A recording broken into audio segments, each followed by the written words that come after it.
이 팔찌, 11년 전 그날 수진이가 하고 있던 바로 그 팔찌야. 세상에, 이게 어떻게 된 일이지? 서울 강남의 새벽 공기는 유독 차갑게 느껴졌습니다.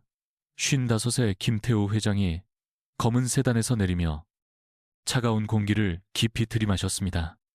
오늘도 그의 몸에는 한치의 오차도 없이 다려진 정장이 걸쳐져 있었죠. 그러나 그의 마음 한구석은 언제나처럼 텅 비어 있었습니다. 그래서 발걸음은 천근만근 무거웠죠. 아니, 무거운 건 발걸음이 아니라 마음이었습니다. 11년간 단 하루도 변치 않은 일상이었죠. 일에 몰두해봐도 머릿속은 늘 한 아이의 얼굴로 가득 차 있었으니까요. 회장님, 오셨습니까? 현장 관리자들이 그를 발견하고 분주하게 달려왔습니다. 하지만 김 회장의 시선은 이미 다른 곳에 꽂혀 있었죠. 저 멀리 시멘트 포대를 힘겹게 옮기는 한 젊은 여인이 눈에 들어온 겁니다. 22살의 박지은. 그녀는 제 몸만한 무거운 시멘트 포대를 어깨에 짊어지고 있었습니다. 이마엔 땀방울이 송골송골 맺혔지만 포기란 단어는 없어 보였어요. 오히려 더욱 굳은 표정으로 묵묵히 제 할 일에만 집중할 뿐이었습니다. 바로 그때였습니다. 김태우 회장의 발걸음이 그 자리에 우뚝 멈춰 섰습니다. 심장이 쿵 하고 바닥으로 떨어지는 듯 했죠. 저 뒷모습, 저 가녀린 어깨선이 사무치도록 익숙했습니다. 마침내 지은이의 고개가 돌아갔습니다. 그리고 그 얼굴을 마주한 순간 김 회장은 숨을 멈췄습니다. 손끝이 파르르 떨려오기 시작했습니다. 11년 전 잃어버린 딸과 너무도 닮은 눈매, 오똑한 콧날, 그리고 무언가에 집중할 때 미간을 찌푸리던 버릇까지도요. 아빠, 나도 커서 아빠 같은 멋진 회사 만들 거야.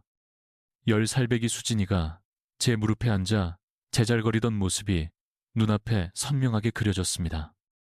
그때도 꼭 저렇게 곁에선 관리자의 목소리가 귓가를 스쳤지만 김 회장의 귀에는 들리지 않았습니다. 모든 감각이 오직 저 아이를 향해 있었으니까요. 울컥 목이 메어왔습니다. 하지만 지은은 아무것도 모른 채 다시 일에 몰두했습니다. 시멘트 포대를 정해진 자리에 내려놓고는 망설임 없이 다음 포대를 향해 걸어갔습니다. 그 모든 움직임이 김 회장의 눈에는 마치 느린 영화의 한 장면 같았죠.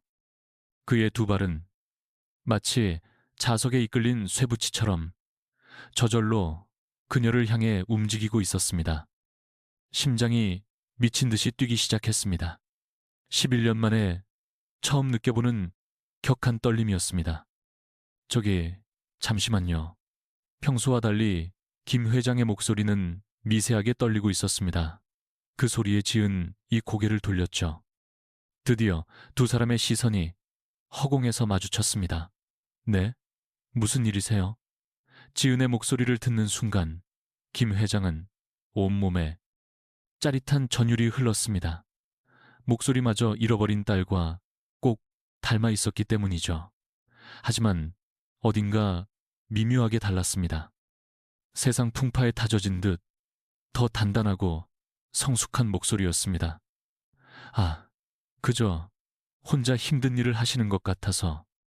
사실은 묻고 싶은 말이 혹시 부모님은? 하지만 그 어떤 질문도 입 밖으로 꺼낼 수가 없었습니다. 괜찮습니다. 이 정도 일은 저 혼자서도 충분합니다. 지은의 얼굴에서 온기가 순식간에 사라졌습니다. 말끔한 정장 차림의 남자에 대한 경계심이 역력했습니다. 아마도 그녀는 이런 부류의 사람들을 숱하게 겪어봤을 테죠. 가식적인 동정의 눈빛을 보내는 사람들을 말입니다. 김 회장은 결국 한 걸음 물러설 수밖에 없었습니다. 하지만 도저히 눈을 뗄 수가 없었습니다. 지은이의 몸짓 하나하나를 숨죽여 지켜보았죠. 머리카락을 귀 뒤로 쓸어 넘기는 손짓, 무거운 짐을 들 때 자신도 모르게 혀를 내미는 버릇까지 모든 것이 제 딸 수진이와 신기할 정도로 닮아 있었습니다. 점심시간이 되어 그녀가 작업복 상의를 벗는 순간 김태호의 두 눈이 휘둥그레졌습니다. 그녀의 손목에 걸린 작은 분홍색 팔찌가 보였던 것이죠. 심장이 바닥으로 곤두박질 치는 듯 했습니다. 작은 하트 장식이 달린 바로 그 분홍색 팔찌였습니다. 김태호는 순간 호흡이 팠는 듯 했습니다. 손끝이 파르르 떨려왔죠. 11년 전 수진이의 생일 선물로 직접 골라 주었던 바로 그 팔찌였으니까요. 아빠, 너무 예뻐요. 평생 간직할게요. 10살배기 수진이가 선물을 받고 환하게 웃던 얼굴이 눈앞에 선했습니다. 바로 그날, 수진이가 흔적도 없이 사라진 그날도 차고 있었던 팔찌였죠. 회장님, 어디 불편하십니까? 관리자의 말이 귓가에 닿았지만 김태호는 아무것도 들을 수 없었습니다. 모든 감각이 오직 저 팔찌에 쏠려 있었기 때문입니다. 뜨거운 것이 목구멍으로 치밀어 올랐죠. 설마 아닐 거야. 그녀가 식사를 하는 동안 김태호는 저도 모르게 그녀에게 더 가까이 다가섰습니다. 팔찌를 똑똑히 확인하고 싶었죠. 하트 장식에 난 작은 흠집마저 기억 속의 그것과 소름 끼치게 일치했습니다. 그날 김태호는 하루 종일 공사 현장을 떠나지 못했습니다. 평소 1시간이면 좋겠던 현장 점검을 무려 8시간이나 붙들고 있었죠.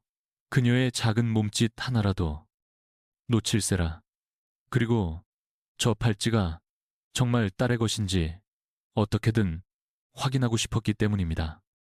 오후 6시가 되자 그녀는 퇴근을 서둘렀습니다. 해진 가방을 둘러매고 현장을 빠져나가는 뒷모습을 보며 김태호는 그녀의 뒤를 쫓고 싶은 강한 충동을 가까스로 억눌렀습니다. 쫓아가 볼까요, 회장님? 운전기사의 조심스러운 물음에 김태호는 말없이 고개를 가로저었습니다. 아직은 섣불리 확신할 단계가 아니었습니다. 하지만 저 팔찌는 틀림없는 수진이의 것이었습니다. 집으로 돌아오는 차 안에서 김태호의 머릿속은 온통 뒤죽박죽이었습니다. 그녀의 모습이 뇌리에서 떠나질 않았죠. 수진이를 닮은 눈빛과 목소리, 그리고 아른거리던 뒷모습, 무엇보다 그 팔찌, 11년간 꿈속에서만 그리던 딸의 유일한 흔적이었습니다.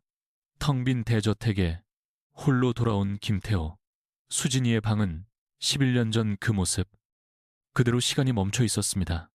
낡은 인형, 책상과 침대까지 모든 것이 제자리를 지키고 있었죠. 언젠가 딸이 돌아올 거란 희망으로 손끝 하나 대지 않았습니다. 책상 위 10살 수진이의 사진을 들어 올렸습니다.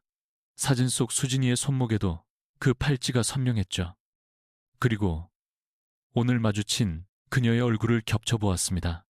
어느새 눈가가 뜨거워졌습니다. 믿을 수 없을 만큼 닮아 있었기 때문입니다. 확인해야만 해. 반드시.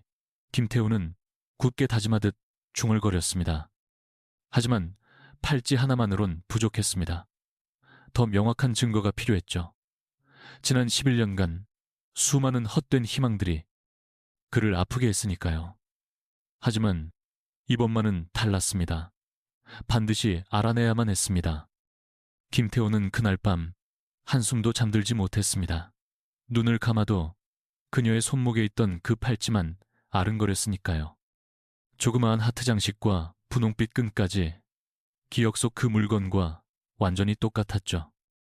평소보다 무려 2시간이나 일찍 눈을 떴습니다. 샤워를 하고 정장을 걸치면서도 머릿속은 단 한 가지 생각뿐이었죠. 오늘은 더 가까이, 더 분명하게 확인해야만 했습니다. 김태호는 이른 새벽 현장에 도착했죠. 아직 아무도 보이지 않는 이른 시간이었습니다. 그는 차 안에서 초조하게 손목시계만 쳐다봤죠. 가슴이 쿵쾅거렸죠. 7시 50분, 저 멀리서 익숙한 그림자가 보였습니다. 그 뒷모습이 보이자 김태호의 심장이 거세게 뛰기 시작했죠. 밤새도록 그리던 바로 그 모습이었습니다. 손끝이 또다시 떨려왔습니다. 이번에는 처음부터 그녀의 모든 것을 주시했죠. 현장으로 들어서는 발걸음, 동료들과 인사를 나누는 모습, 작업복을 입는 몸짓까지 그 모든 것이 김태호에겐 결정적 단서였죠. 그녀가 묵직한 자재를 들려고 안간힘을 쓸 때였습니다. 집중할 때면 혀를 살짝 내미는 그 버릇을 본 순간이었죠. 김태호는 순간 숨을 헛들이 마셨습니다. 아빠, 수학 문제 너무 어려워요. 숙제에 몰두하던 어린 수진이가 혀를 쏙 내밀고 문제를 풀던 그 모습이 스쳐갔습니다. 바로 저런 얼굴이었어요. 똑같은 각도, 똑같은 그 순간에 김태호는 벽에 몸을 기댈 수밖에 없었죠. 다리에 힘이 풀려버렸습니다. 우연이라 치부하기엔 너무나 많은 것이 겹쳤으니까요. 생김새, 사소한 버릇, 그리고 저 팔찌까지 잊었던 기억들이 본물처럼 터져 나왔습니다. 11년 전 4월 14일, 그 일요일, 김태호에겐 평생 지울 수 없는 날입니다. 그날 아침도 오늘처럼 눈부시게 맑았었죠. 아빠, 빵 사러 가요. 엄마가 딸기잼 바른 빵 먹고 싶대. 이제 막 10살이 된 수진이가 말했죠. 김태호의 손을 꼭 잡고 조르기 시작했죠. 하지만 그는 급한 회사 일 때문에 중요한 계약서를 봐야만 했습니다. 수진아, 아빠, 지금 일해야 해. 엄마랑 같이 다녀오렴. 김태호는 수진의 작은 손을 놓아버렸습니다. 아이의 실망한 얼굴을 보면서도 일을 택했던 거죠. 그것이 마지막 모습이 될 줄은 꿈에도 몰랐습니다. 그리고 1시간 뒤, 수진이는 엄마와 함께 동네 빵집으로 길을 나섰습니다. 분홍 원피스를 입고 바로 그 팔찌를 찬 채로요. 그 시각 김태호는 서재에서 서류에만 몰두하고 있었죠. 30분, 그리고 1시간이 흘렀을까. 아내가 혼자 돌아왔습니다. 얼굴이 종이장처럼 하얗게 질린 채로요. 여보, 우리 수진이가 사라졌어요. 그 말 한마디에 김태호의 세상은 지옥으로 변했습니다. 경찰서, 수색, 전단지. 그렇게 11년, 단 하루도 딸을 포기한 적이 없었습니다. 끔찍한 기억에서 깨어나니 바로 눈앞에 그녀가 있었습니다. 11년 전 잃어버린 딸과 꼭 닮은 모습으로요. 이번만큼은 절대로 놓칠 수 없었습니다. 김태호는 큰 용기를 냈습니다. 어제보다 한 걸음 더 다가섰죠. 오직 그 팔찌를 더 자세히 보기 위해서였습니다. 떨리는 손끝을 애써 감췄습니다. 점심시간, 그녀는 그늘 아래서 도시락을 먹고 있었죠. 김태호는 태연한 척 그녀의 근처로 다가갔죠. 그리고 봤습니다. 하트 장식의 그 작은 흠집까지 틀림없는 수진이의 것이었습니다. 아빠, 팔찌에 흠집 났어. 어떻게? 수진이가 자전거에서 넘어져 팔찌에 흠집이 났던 날이 떠올랐습니다. 괜찮다며 다독여주던 기억까지 선명했죠. 그 작은 흠집마저 정확히 일치했습니다. 이것은 결코 우연이 아니라는 확신이 들었죠. 바로 저 아이, 저 여인이. 저기요, 실례지만 그 팔찌는 어디서 나신 건지 여쭤봐도 될까요? 김태호는 애써 아무렇지 않은 척 말을 건넸지만 목소리는 미세하게 떨리고 있었죠. 심장이 터질 것만 같았습니다. 아, 이거요? 그녀는 자신의 팔찌를 내려다보았습니다. 순간 무언가 기억을 더듬는 듯한 미묘한 표정이 스쳐갔습니다. 하지만 이내 고개를 저었습니다. 죄송해요. 어디서 났는지 기억이 안 나네요. 아주 오래전부터 계속 차고 있던 거라. 그녀는 경계하는 눈빛으로 슬며시 자리를 옮겼습니다. 김태호는 차마 더는 쫓아갈 수 없었습니다. 좌절감이 밀려왔지만 동시에 한 줄기 희망이 피어났습니다. 오래전부터라는 그 한마디가 뇌리를 떠나지 않았습니다. 11년 전일 수도 있으니까요. 그날도 김태호는 종일 현장을 지켰습니다. 그녀의 사소한 몸짓 하나하나를 놓치지 않으려 했죠.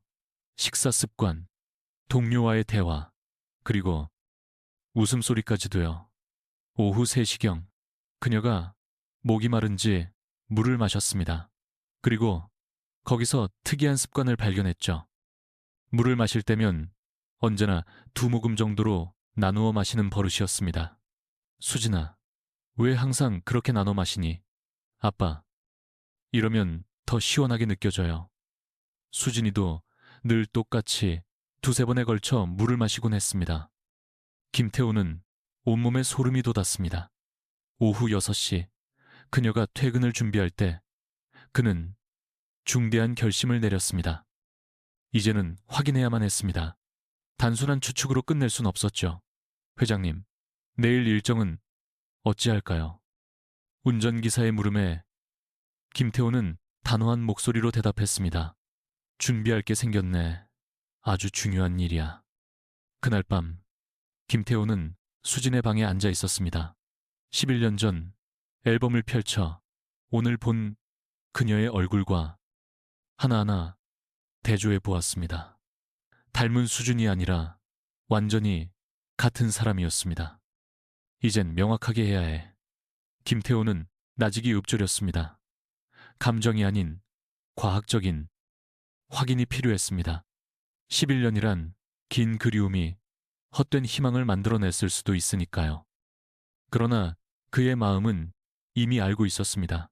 저 아이가 바로 수진이라는 사실을. 그 밤 김태호는 수진의 방에서 자리를 지키고 있었습니다. 빛바랜 사진 속 딸의 얼굴과 오늘 마주한 그녀의 모습을 겹쳐보고 있었죠. 그때 아내 은영의 사진이 눈에 띄었습니다. 여보, 나 수진이를 찾은 것 같아. 김태호는 아내의 영정에 대고 속삭였습니다. 은영은 수진이 실종 후 4년을 버티지 못했습니다.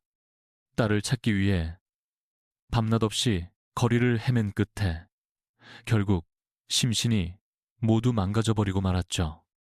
수진이만 찾으면, 우리 딸만 돌아오면 다 괜찮아질 거야. 병상에서 아내가 남긴 마지막 말이 맴돌았습니다. 그러나 수진이는 돌아오지 않았고 아내마저 곁을 떠났습니다. 김태호는 아내와 딸 둘 다 잃고 말았던 겁니다. 그 후 8년간 김태호는 철저히 혼자였죠. 텅 빈 집은 너무나도 넓어서 수진과 은영의 방을 그대로 남겨둔 채 고독한 시간을 견뎌왔습니다. 이제 아내에게도 좋은 소식을 전할 수 있을 것 같았습니다. 김태호는 은영과 수진의 사진을 나란히 두고 굳게 맹세했어요. 이번에는 정말 마지막이야. 감정에 휘둘리지 않고 과학적인 증거로 명확히 해야만 해. 그렇게 딸을 찾았다는 걸 스스로에게 증명하고 싶었던 겁니다. 길고 긴 11해의 그리움과 8해의 고독을 마침내 끝낼 시간이 다가온 겁니다. 그가 결심한 지 넉 달째 되던 날이었습니다. 김태호는 그날 늘 입던 정장 대신 편안한 셔츠와 면바지 차림으로 현장의 모습을 드러냈습니다. 지나치게 격식을 차린 모습이 오히려 경계심을 살까 염려했던 거죠. 그의 손에는 김이 모락모락 나는 커피 2잔이 들려 있었습니다. 잠시 후 지은이가 여느 때처럼 현장으로 들어섰습니다. 유독 그날따라 그녀의 얼굴엔 짙은 피로감이 서려 있었죠. 축 처진 어깨와 천근만근 무거워 보이는 발걸음. 그 모습을 보는 김태호의 가슴은 미어졌습니다. 저 어린 것이 어쩌다 이 고된 일을 감당하고 있을까. 안쓰러운 마음에 김태호는 마침내 용기를 내기로 했습니다. 지은이가 작업복으로 갈아입으려 할 때 그는 천천히 다가갔습니다. 심장이 금방이라도 터질 듯 요동쳤지만 애써 태어난 척 말을 건넸습니다. 저기 커피 한잔 하시겠어요? 생각 없이 하나 더 샀는데 다 마시진 못할 것 같아서요.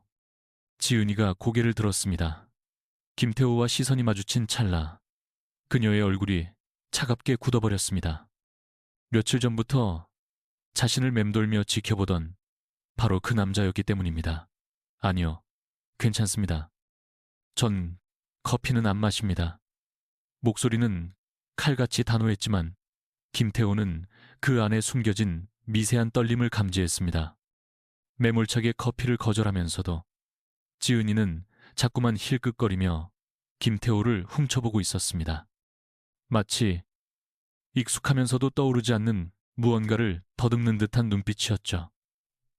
그 순간 김태호의 심장이 거세게 뛰었습니다. 혹시 아주 희미하게라도 나를 기억하는 걸까? 오전 10시경 지은이가 홀로 버거운 철근 다발을 옮기려 끙끙대고 있었습니다.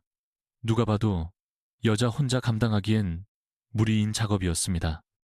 그 위태로운 모습을 김태호는 더는 지켜보고만 있을 수 없었습니다. 이리 줘요. 내가 도울게요. 그는 말이 끝나기도 전에 철근의 반대편을 번쩍 들어 올렸습니다. 이거 놓으시라고요.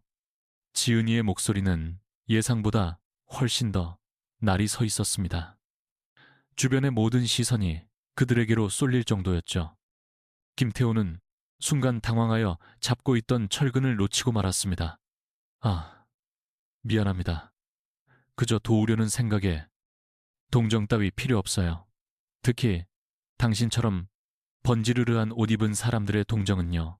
지은이의 눈에는 끓어오르는 분노가 이글거렸습니다.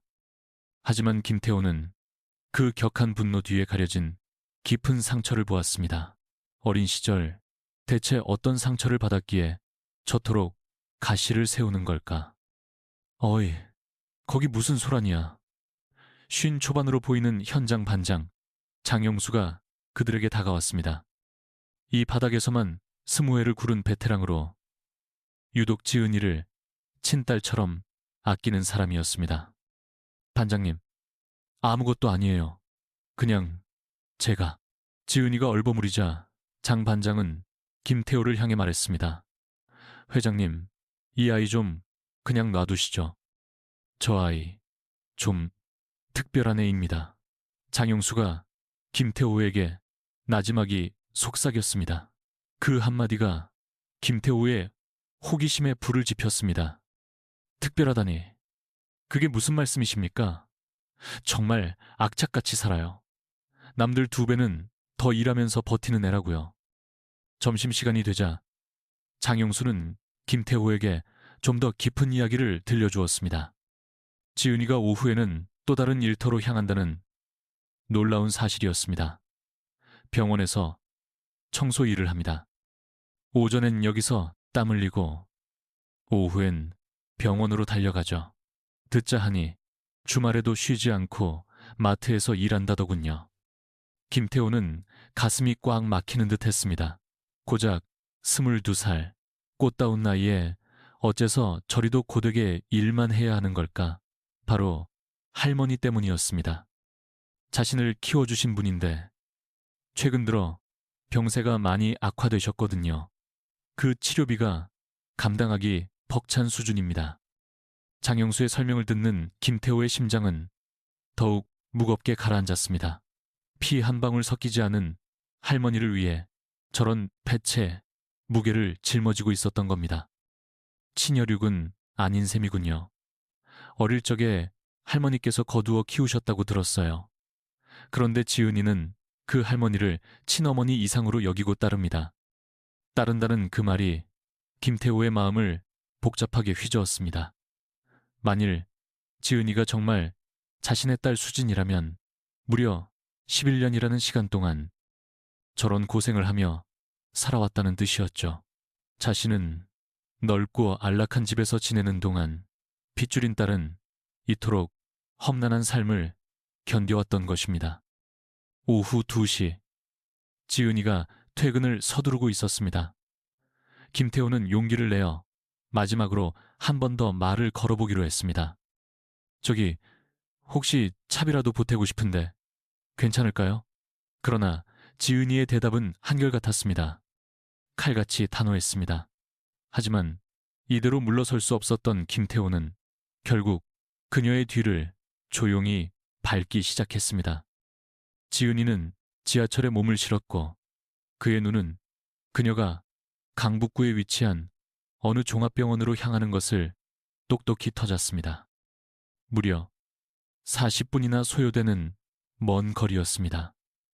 왕복 교통비만 해도 하루에 얼마가 쓰일지 김태호는 속으로 가늠해 보았습니다. 병원에 도착하자마자 지은이는 익숙하게 청소 노동자 복장으로 갈아입었습니다. 김태호는 그 모습을 멀찍이서 숨죽여 지켜보았습니다. 묵묵히 복도를 닦는 모습, 마주치는 환자들에게 상냥하게 고개 숙여 인사하는 모습, 그 모든 몸짓에 성실함이 배어 있었습니다. 김태호는 병원 로비 한쪽 구석에서 하염없이 그녀를 기다렸습니다. 지은이가 고된 청소를 모두 마치고 나오기만을, 그리고 꼬박 3시간이 흘렀을 때 마침내 지은이가 모습을 드러냈습니다. 하지만 자신을 기다리고 있던 김태호를 발견하곤 경악을 금치 못했죠. 아니, 어떻게 여기까지 오신 거예요? 아, 그저 우연히 이 근처를 지나다 보게 됐습니다. 정말 고생이 많으시네요. 혹시 저를 미행하신 건가요? 도대체 왜 자꾸 제 주위를 맴도는 겁니까? 지은이의 목소리엔 날선 경계심이 가득했습니다. 김태호는 순간 당혹감을 감추지 못했습니다. 자신이 너무 서둘렀나 하는 후회가 밀려왔습니다. 아니요, 그게 아니라 그냥 걱정이 돼서 그랬습니다. 걱정이라고요? 대체 제 뭘 보고 걱정하시는 건데요? 김태호는 순간 할 말을 잃었습니다. 차마 진짜 이유는 털어놓을 수 없었기 때문이죠. 사실 네가 내 딸인 것 같아서 그랬다고 말할 수는 없는 노릇이었습니다. 그랬다간 분명 정신 나간 사람 취급을 받을 테니까요. 그저 꿋꿋하게 살아가는 모습이 인상 깊어서 그랬습니다. 그런 동정은 필요 없습니다. 제 인생은 제가 알아서 꾸려가니까요. 지은이의 단호한 반응을 보며 김태우는 비로소 깨달았습니다. 아, 이 아이는 아주 어릴 때부터 홀로 서는 법을 터득했구나. 그래서 이토록 자립심이 강하고 타인의 호의를 밀어내는 것이었군요. 할머님 병원비 때문에 많이 힘드실 텐데 제가 어떻게든 도와드리고 싶습니다. 김태호의 제안은 오히려 지은이의 자존심을 건드렸습니다. 도대체 왜 이러시는 거죠? 저희 모녀를 동정하시는 겁니까? 아니요, 그런 게 아니라. 그럼 뭔데요? 세상에 아무런 대가도 없이 남을 돕는 사람이 어디 있습니까? 김태호는 가슴이 꽉 막히는 기분이었습니다. 눈앞의 딸을 돕고 싶어도 도울 길이 막막했기 때문입니다. 이유를 밝힐 수도, 그렇다고 도움을 강요할 수도 없는 답답한 상황이었죠. 그저 선행을 베풀고 싶었을 뿐입니다. 그 좋은 일은 다른 사람에게 하세요. 저는 정말 괜찮습니다. 지은이는 차갑게 등을 보인 채 멀어져 갔습니다. 김태호는 속수무책으로 그 작고 고단한 뒷모습을 바라볼 뿐이었습니다. 11년 만에 되찾은 딸에게 다가설 수도 손 내밀어 줄 수도 없는 현실이 야속했습니다. 한편 지하철에 오른 지은이도 생각에 잠겼습니다. 도대체 저 남자는 왜 자꾸 자신에게 과한 친절을 베푸는 걸까? 이상하게도 그 관심이 마냥 낯설게만 느껴지지는 않았습니다. 생전 처음 보는 얼굴이었는데 말이죠. 집으로 돌아온 지은은 할머니 이순자에게 그날 일을 털어놓았어요. 할머니, 요즘 자꾸 이상한 아저씨가 제 앞에 나타나요. 도와준다는데, 지은아, 조심하거라. 이 세상에 공짜란 없는 법이다. 할머니의 목소리엔 걱정이 가득했죠. 이순자 할머니는 마음속 깊이 불안감을 느꼈습니다. 어쩌면 지은이의 진짜 핏줄이 나타난 건 아닐까. 그런 두려움이 엄습했거든요. 11년간 지켜온 비밀이 드러날까 봐요. 초조했죠. 그날 밤 김태호는 새로운 계획을 구상하기 시작했습니다. 정면으로 다가가는 건 실패로 돌아갔죠. 이제 다른 수를 써야만 했습니다. 보다 자연스럽게 의심을 사지 않을 방법으로요. 김태호는 밤이 깊도록 계획을 다듬었어요. 어떻게 해야 지은이가 경계심을 풀고 자신을 받아들여 줄까?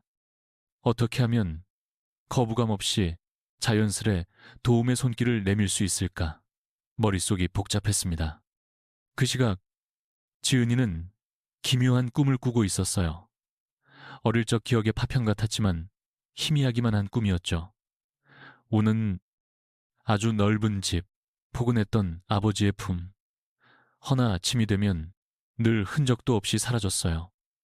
새벽 5시, 김태호는 벌써 잠에서 깨어 있었습니다. 오늘은 다른 방식으로 접근해 볼 참이었거든요. 지은이가 반감을 갖지 않고서도 다가설 수 있는 묘안을 찾았다고 여겼습니다. 하지만 그 길이 결코 순탄치 않으리란 건 곧 깨닫게 될 운명이었죠. 김태호는 새벽 5시부터 일어나 분주히 움직였습니다. 간밤에 세웠던 계획을 실행에 옮길 때였죠. 이번에는 정면 돌파가 아닌 우연으로 위장한 만남을 연출하기로 한 겁니다. 그의 손에는 작은 선물 상자가 들려 있었어요. 지은은 늘 그랬듯 7시 20분 지하철에 몸을 실었어요. 언제나 같은 칸, 그 자리에 앉는 버릇이 있었거든요. 김태호는 먼저 같은 칸에 올라 그녀와 자연스레 마주칠 순간을 기다렸습니다. 심장이 세차게 뛰었죠. 안녕하세요. 김태호가 먼저 말을 건넸습니다. 지은은 화들짝 놀라며 고개를 들었습니다. 또 그 남자였다. 단순한 우연으로 치부하기엔 너무 잦은 만남이었어요. 안녕하세요. 출근하시는 길이세요? 지은의 목소리엔 여전히 날선 경계심이 어려 있었죠. 네, 제가 좀 일찍 서두르는 편이라서요. 그런데 어제는 제가 너무 경솔했던 것 같습니다. 죄송합니다. 김태호는 진심을 담아 사과했습니다. 이검은 지은의 얼굴에서 굳은 표정이 조금 풀리는 게 보였죠. 아니에요. 저도 조금 날카로웠나 봐요. 요즘 할머니 편찮으셔서 신경 쓸 일이 많아서요. 지은이 뜻밖의 속마음을 내비친 순간이었어요. 김태호의 심장이 크게 뛰기 시작했죠. 드디어 굳게 닫혔던 마음의 문을 조금 열어주는 듯 했거든요. 걱정이 크시겠어요. 어디가 편찮으신 건가요? 치매세요. 가끔은 저를 전혀 기억 못하실 때도 있고요. 지은의 목소리가 가늘게 떨려왔습니다. 김태호는 그 모습에서 어린 시절 수진을 보았죠. 두려울 때면 꼭 저렇게 목소리가 떨리곤 했거든요. 그러면 더 마음고생이 심하시겠군요. 홀로 간병하시는 겁니까? 네. 저 외엔 다른 가족이 없어서요. 어릴 적부터 할머님과 단둘이 지내셨나요? 김태호의 조심스러운 물음에 지은은 순간 말을 멈췄습니다. 얼굴에 복잡한 심경이 스쳐 지나갔죠. 글쎄요. 저도 정확히는 잘 모르겠어요. 어린 시절의 기억이 거의 없거든요. 그 말에 김태호의 심장이 거세게 요동쳤습니다. 기억 상실은 거대한 트라우마의 반증일 수 있으니까요. 기억 상실일 수도 있겠군요. 몇 살부터 기억이 없나요? 10살쯤요. 그저는 안개 속 같고요. 가끔 꿈에서 본 듯한 장면이 스치긴 하지만 그 말에 김태호는 숨을 멈췄습니다. 10살. 수진이가 실종된 바로 그 나이였습니다. 어떤 꿈인데요? 김태호는 떨리는 목소리를 감추며 태연히 물었습니다. 조심했죠. 정원이 있는 큰 집, 그리고 다정해 보이는 아빠 같은 분이 나오는 꿈이에요. 그 말을 듣는 순간 김태호의 온몸에 전율이 흘렀습니다. 자신들이 살던 집에도 넓은 정원이 있었거든요. 꿈속의 아버님은 어떤 분이셨죠? 키가 크고 목소리는 낮은데 무척 다정해요. 저를 품에 안고 노래를 불러주기도 하고요. 김태호의 가슴이 뭉클해졌습니다. 수진이에게 자장가를 불러주던 그 시절이 선명하게 떠올랐기 때문이죠. 바로 그 목소리 톤으로요. 저, 이제 내려야겠어요. 지은이가 자리에서 일어서자 김태호도 반사적으로 따라 일어섰습니다. 저도 마침 이쪽 방향입니다. 괜찮으시면 잠시 같이 걸을까요? 지은은 잠시 주저하다 이내 고개를 끄덕였습니다. 그런 꿈을 자주 꾸시는 편인가요? 어릴 적부터 줄곧 꿔왔어요. 할머니께선 그저 꿈이라 하시지만 너무 선명해서 진짜 기억이 아닐까 싶을 때도 있어요. 김태호는 점차 확신했습니다. 그의 확신은 커져만 갔습니다. 저토록 구체적인 꿈이 그저 상상일 리는 없었습니다. 혹시 유독 좋아하거나 싫어하는 음식이 따로 있으신가요? 딸기잼이요. 왠지 모르겠는데 딸기잼만 보면 마음이 포근해지는 기분이에요. 이유는 저도 잘 모르겠어요. 그 말에 김태호는 온몸에 소름이 돋았습니다. 그의 딸 수진이가 세상에서 제일 좋아하던 음식이 바로 딸기잼이었으니까요. 매일 아침 딸기잼을 바른 빵을 먹곤 했었죠. 나란히 걸으며 김태호는 지은의 무의식적인 습관들을 눈여겨봤습니다. 무언가 신경 쓰일 때 오른쪽 귓불을 만지는 버릇이며 생각할 때 고개를 왼쪽으로 기울이는 버릇까지 모든 게 수진이와 꼭 닮아 있었습니다. 실은 어제 선물을 하나 준비했는데 미처 전해드리질 못했네요. 김태호는 주머니에서 조그마한 상자를 꺼내 보였습니다. 안에는 수진이가 아끼던 것과 똑같은 작은 머리끈이 있었습니다. 일단 한번 받아보세요. 지은이 상자를 열어본 순간 그녀의 표정이 미묘하게 변했습니다. 자그마한 노란 머리끈을 본 그녀의 얼굴이 창백하게 굳었습니다. 이거 어디서 나셨어요? 동네 문방구에서 샀습니다. 무슨 문제라도 있습니까? 김태호는 태연히 거짓말을 했습니다. 사실 그 머리끈은 수진이의 것과 똑같은 디자인으로 어렵게 주문 제작한 것이었기 때문입니다. 아니에요. 그냥 본 듯한 느낌이 들어서요. 지은은 머리끈을 매만지며 멍하니 허공을 응시했습니다. 기억의 파편 하나가 뇌리를 스쳐 지나가는 듯 했습니다. 아마 꿈에서 봤나 봐요. 그 반응을 지켜본 김태호는 마침내 확신했습니다. 지은이가 바로 수진이라는 것을요. 이제 과학적 증명만 남았습니다. 혹시 잠시 시간 되시면 커피 한잔 하시겠어요? 드릴 말씀이 있습니다. 저한테요? 네, 지은 씨에 대한 이야기입니다. 그리고 제가 왜 지은 씨에게 관심을 보이는지에 대한 이유이기도 하고요. 지은은 김태호의 사뭇 진지한 표정에 적잖이 당황했습니다. 무언가 아주 중요한 이야기일 거라는 예감이 들었기 때문입니다. 그럼 점심시간에 현장 앞 카페에서 뵙죠. 지은은 조심스레 응했습니다. 사실 지은 역시 마음 한구석이 궁금했기 때문입니다. 도대체 이 남자가 왜 자신에게 이토록 관심을 보이는지 말입니다. 그렇게 보이는지 말이죠. 그날 오전 내내 김태호는 지은이를 더욱 집요하게 관찰했어요. 웃음소리, 화가 났을 때의 인매, 동료를 대하는 태도까지 모든 것이 딸 수진이와 꼭 닮아 있었습니다. 정확히 12시 두 사람은 공사장 옆 작은 카페에서 마주 앉았죠. 지은의 얼굴엔 경계심이 가득했어요. 대체 무슨 이야기를 하시려는 건가요? 그 전에 제가 하나 여쭤봐도 되겠습니까? 혹시 DNA 검사를 받아보신 적이 있으신지, 지은은 예상치 못한 질문에 크게 당황했습니다. DNA 검사라니요? 어째서요? 제 진짜 가족이라도 어딘가에 진짜 가족이 있을 수 있다는 생각 안 해봤나요?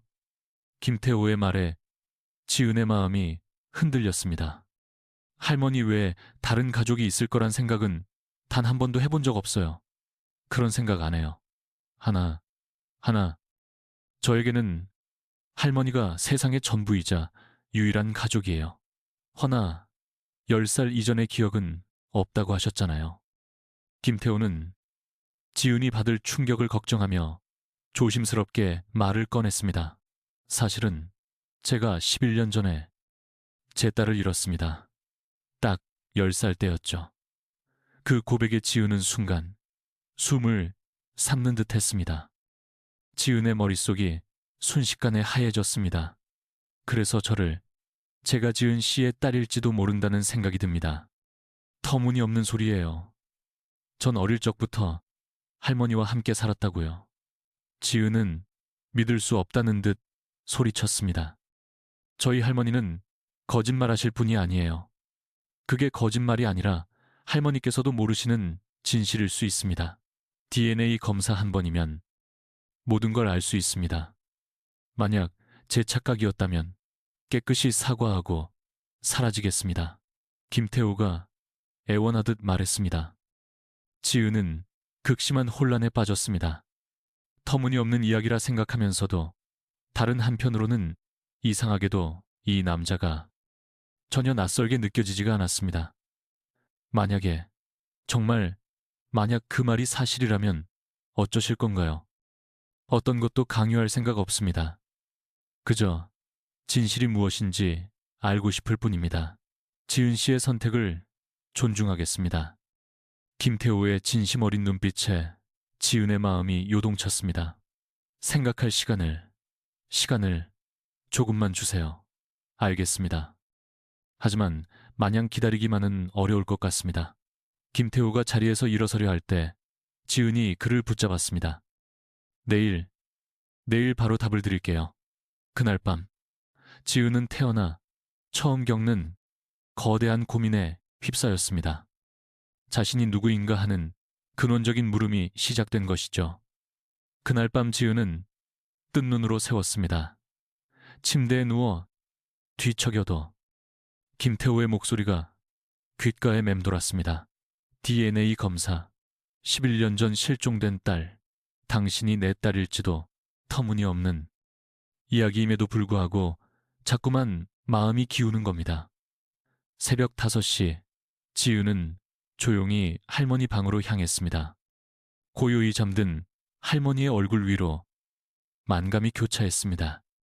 정말로 할머니께서 무언가 숨기고 계신 걸까? 22해를 함께한 그 사랑이 전부 거짓일 리는 없는데 말입니다. 지은아, 내가 미안하다.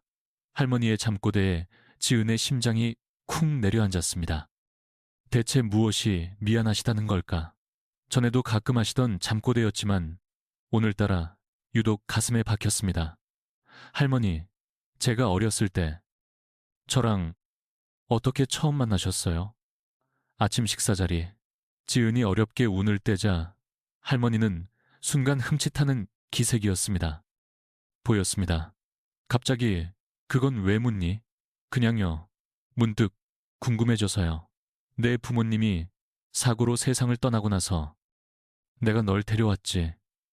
워낙 어릴 때라 기억 못하겠지만 이순자 할머니는 11년간 반복해온 그 이야기를 또다시 늘 같은 말을 되풀이했어요.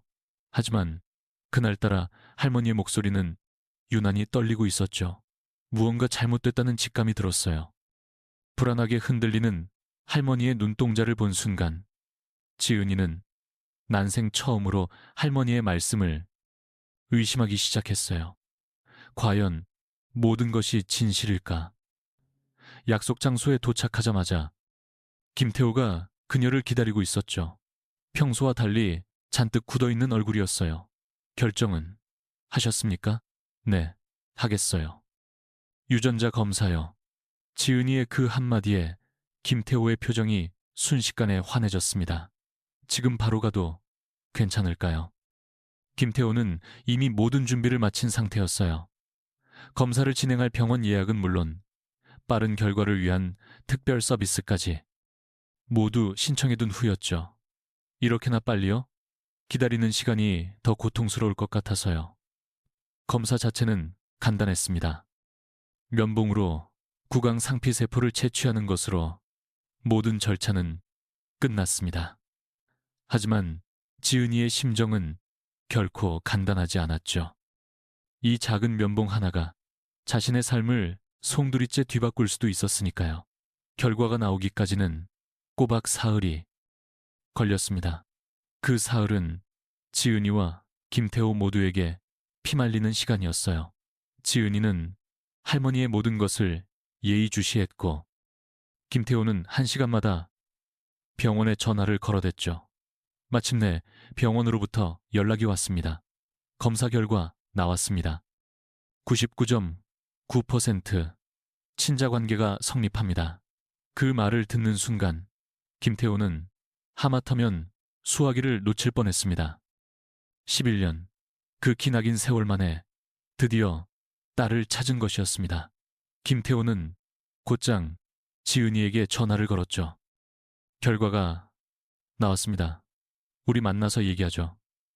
지은이의 목소리 또한 떨리고 있었습니다. 어렴풋이 예상은 했지만 막상 현실로 닥치니 감당하기가 어려웠습니다. 정말이에요. 지은 씨는 내 딸이 맞습니다. 김태호의 목소리는 감정에 겨워 떨리고 있었어요. 지은이는 한참 동안 어떤 말도 할 수가 없었죠. 머릿속이 새하얗게 비어버린 것 같았거든요. 수진아. 순간 김태호가 그녀를 그렇게 불렀습니다. 지난 11년간 단 하루도 잊지 않고 부르고 싶었던 바로 그 이름이었습니다. 그의 눈에서 뜨거운 눈물이 흘러내렸어요. 아빠가 11년 동안 너를 찾아 헤맸어. 정말로 11년을.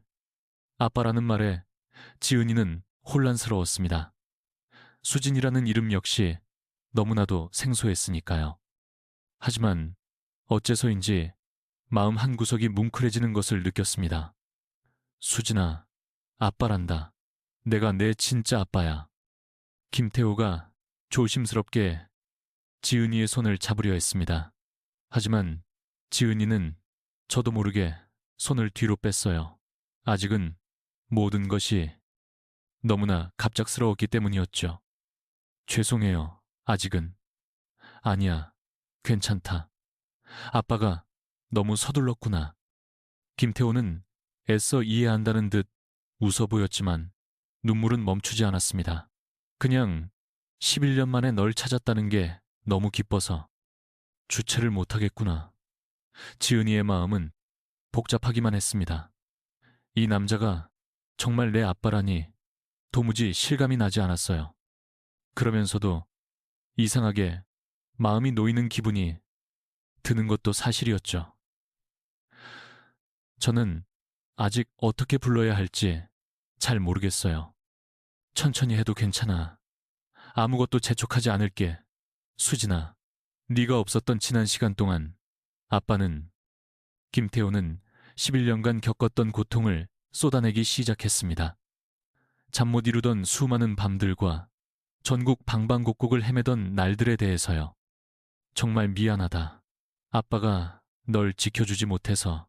김태호의 진심 어린 눈물에 지은이의 마음도 서서히 흔들리기 시작했습니다. 이토록 간절하게 자신을 찾아 헤맨 사람이 있었다니. 평생 할머니 외에 누구도 자신을 이토록 걱정해 준 적은 없었으니까요. 저도 꿈속에선 아빠를 보곤 했어요. 따스하게 안아주며 수진아, 어찌 지냈니? 고생 많았지? 하고요. 김태호는 딸의 잃어버린 11년 세월이 궁금했습니다. 어찌 자랐는지, 뭘 즐기는지, 어떤 꿈을 꾸고 있는지. 할머니는 잘해주셨어요. 하지만 지은이는 거기서 말을 잇지 못했죠. 문득 할머니의 얼굴이 떠올랐기 때문이죠. 할머니, 대체 어디까지 알고 계실까요? 지은이의 얼굴에 그늘이 드리워졌어요. 기쁨은 잠시, 현실의 벽이 머릿속을 가득 채웠거든요. 같이 가서 여쭤보자. 아빠가 함께 가줄게. 수진아, 더는 혼자 애쓰지 마. 아빠가 전부 해결할게. 김태호는 어떻게든 딸을 지켜주고 싶었어요. 11년간 비워둔 아버지의 자리를 이제라도 채우고 싶었거든요. 그렇지만 할머니는, 지은이는 아직 할머니가 마음에 걸렸죠. 가자, 수진아. 모든 진실을 확인하자. 김태호는 지은의 손을 잡고 집으로 발걸음을 옮겼어요. 11년 만에 딸과 나란히 걷는 길이었죠. 지은이 역시 묘한 안정감을 느꼈습니다. 네가 바로 여기서 지냈구나. 김태호는 지은이가 11년이란 세월을 보낸 작은 집을 보았어요. 제 딸이 이런 곳에서 고생하며 지냈다는 게 가슴이 미어졌죠. 문을 열고 안으로 들어서자 할머니가 거실에 앉아 계셨죠. 김태호를 본 순간 할머니의 얼굴이 하얗게 질렸습니다. 할머니, 모든 사실을 말씀해 주세요. 지은이가 유전자 검사 결과지를 할머니 앞으로 내밀었어요. 지은아, 내가 잘못했다.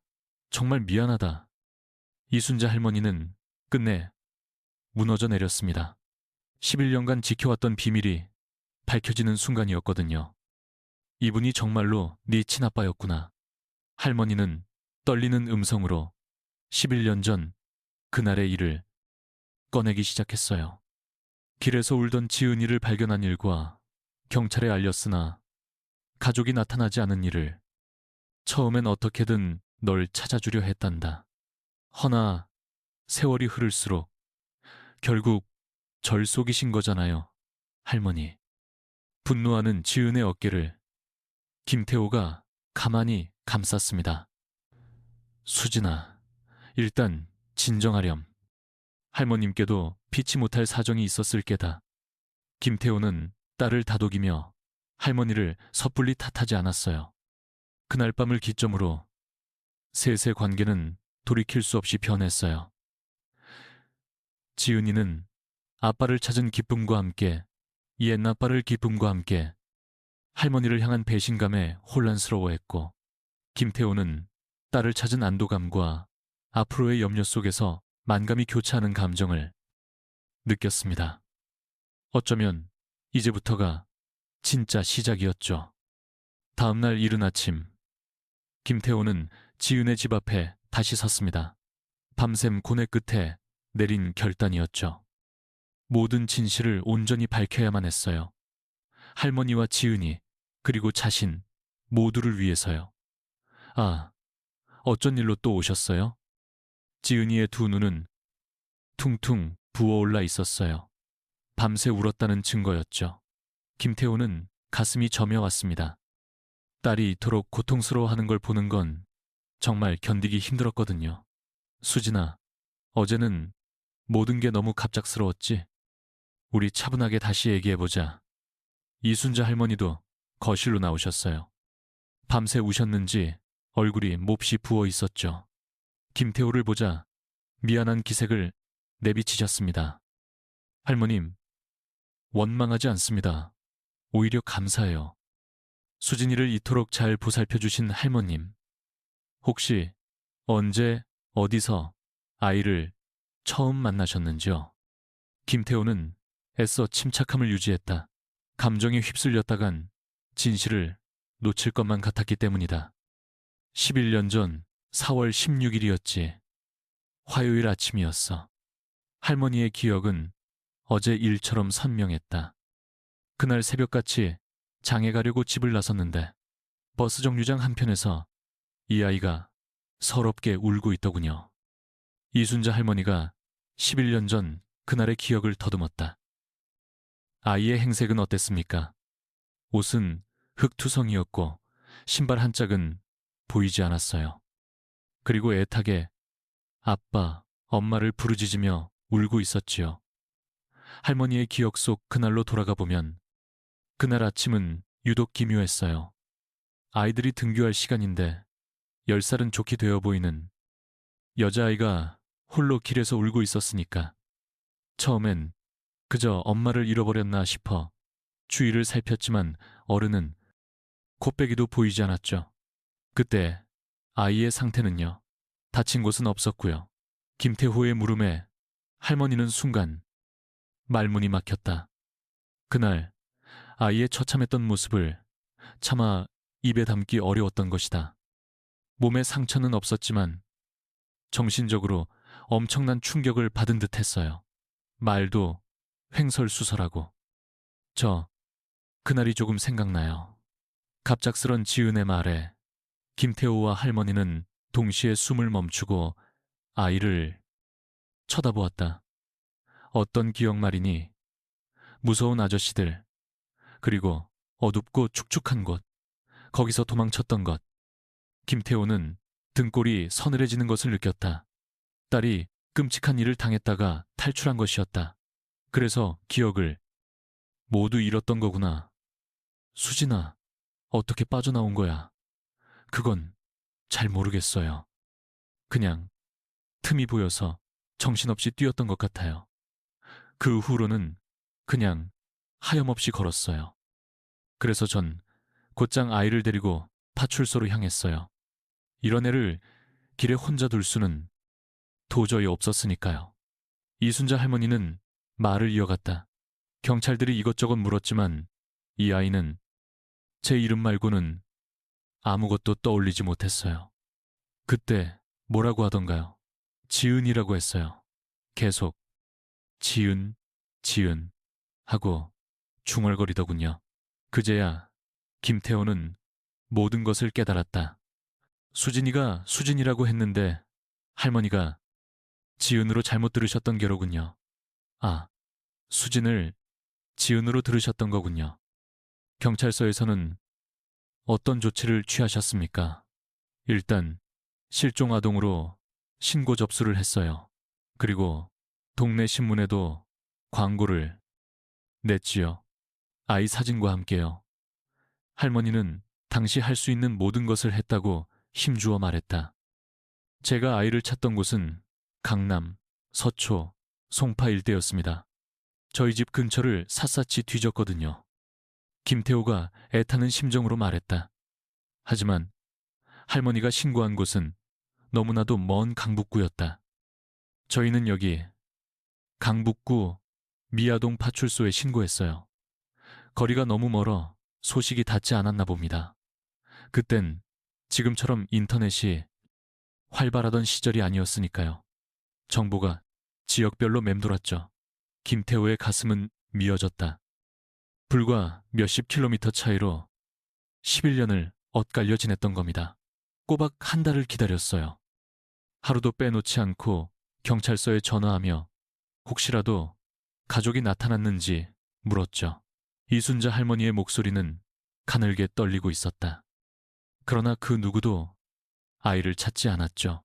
그 후로 아이는 제게 몹시 매달렸습니다. 모르는 얼굴만 봐도 자지러지게 울고 제가 잠시라도 안 보이면 발작적으로 불안해했죠. 할머니는 그 시절 지은이가 얼마나 위태로웠는지 털어놓았습니다. 그래서 제가 잠시 맡아주기로 한 거고요. 첫 한 달은 정말 끔찍했어요. 매일 밤 악몽에 시달리며 아빠 엄마를 부르짖으며 울었으니까요. 가슴이 미어지는 듯 했습니다. 그 고통의 순간에 자신이 곁에 있었어야 했는데. 허나 아이는 점차 저를 할머니라 부르기 시작하더군요. 그때 왜 아이 이름을 바꾸신 겁니까? 제가 바꾼 게 아닙니다. 아이가 스스로를 계속 지은이라 하니 제 성만 붙여 호적에 올린 것뿐이에요. 할머니는 억울함을 토로했습니다. 정말로 수진이라는 이름은 들어본 적도 없었습니다. 저는 당시 서울은 모조리 뒤졌다고 여겼는데 그런데 강북구만은 놓치고 말았군요. 김태호는 스스로를 탓했습니다. 조금만 더, 한 발짝만 더 넓게 찾아봤더라면. 아닙니다. 서울이 얼마나 넓은 곳인데요. 그 시절엔 그게 최선이었을 겁니다. 할머님께서 악한 분이 아니란 걸 압니다. 오히려 감사한 마음뿐입니다. 김태호는 진심을 담아 말했죠. 할머니 덕분에 제 딸 수진이가 무사히 자랄 수 있었으니까요. 하지만 어느 순간엔가는 사실을 밝히셨어야죠. 저도 알고 있었습니다. 특히 아이가 자라는 모습을 보며 어딘가에 진짜 부모가 있을 거라 생각했어요. 이순자 할머니는 끝내 털어놓았습니다. 하지만 두려웠습니다. 이 아이를 다시는 못 보게 될까봐 그게 너무나 무서웠어요. 할머니 심정도 이해가 가요. 하지만 아빠는 11해나 저를 찾아 헤매셨잖아요. 지은이는 두 분 사이에서 괴로워했습니다. 할머니를 향한 애정과 아빠를 향한 죄책감이 뒤엉켰기 때문이죠. 수진아, 그렇다면 너는 유괴되었다가 제 힘으로 빠져나온 것이었구나. 김태호는 딸의 대담함에 경악했습니다. 고작 10살짜리가 홀로 그 끔찍한 상황을 이겨냈다니. 기억은 희미하지만 필사적으로 도망쳤던 것 같아요. 그래서 기억을 잃은 거였어. 너무나 끔찍한 경험이었을 테니 김태호는 딸을 지켜주지 못했다는 깊은 죄책감에 휩싸였습니다. 이 아빠가 너를 지켜주지 못해서 정말 미안하다. 이제 모든 사실이 밝혀졌으니 우리 앞날을 결정해야만 해. 김태호는 현실의 문제로 화제를 돌렸습니다. 감정만으로는 해결될 일이 아니었으니까요. 저는 아직도 너무 혼란스러워요. 22해를 지은이로 살았는데 하루아침에 수진이가 되라니요. 지은이는 극심한 정체성의 혼란에 휩싸였습니다. 어떤 이름으로 또 어떤 사람으로 살아가야 할지 눈앞이 캄캄했죠. 수진아, 서두를 필요 전혀 없단다. 시간을 갖고 천천히 생각해보렴. 김태호는 딸을 다그치고 싶지 않았습니다. 그저 아빠는 더 이상 너를 홀로 두지 않을 거야. 그치만 할머니는요. 할머니를 혼자 남겨두고 갈 순 없어요. 지은이의 마음속 가장 큰 짐은 바로 할머니였습니다. 이제 막 기억을 잃기 시작한 분을 차마 혼자 둘 수는 없는 노릇이었죠. 할머님도 우리가 함께 모시고 살면 된단다. 우리 집은 아주 넓으니까. 김태호의 파격적인 제안에 할머니와 지은이는 할 말을 잃었습니다. 정말 그래도 될까요? 제 딸 수진이를 11해 동안이나 길러주신 분인걸요. 당연히 우리 가족입니다. 김태호의 그 한마디에 할머니는 끝내 눈물을 보였습니다. 지은이의 가슴에도 따스한 온기가 퍼져나갔습니다. 비로소 모든 것이 제자리를 찾고 새로운 시작이 펼쳐질 듯 했습니다. 허나 이들 앞에는 아직 넘어야 할 산이 많이 남아 있었죠. 김태호의 제안이 오간 뒤 세 사람은 함께 저녁을 차렸지만 그들 사이엔 어색한 기류만 흘렀습니다. 11년이라는 긴 세월의 꼴이 하루아침에 메워질 리 없었죠. 지은이는 두 어른 사이에서 눈치만 살피고 있었습니다. 제가 뭘 도와드릴까요? 수진이, 아니 지은이가 좋아하는 반찬이라도 있나요?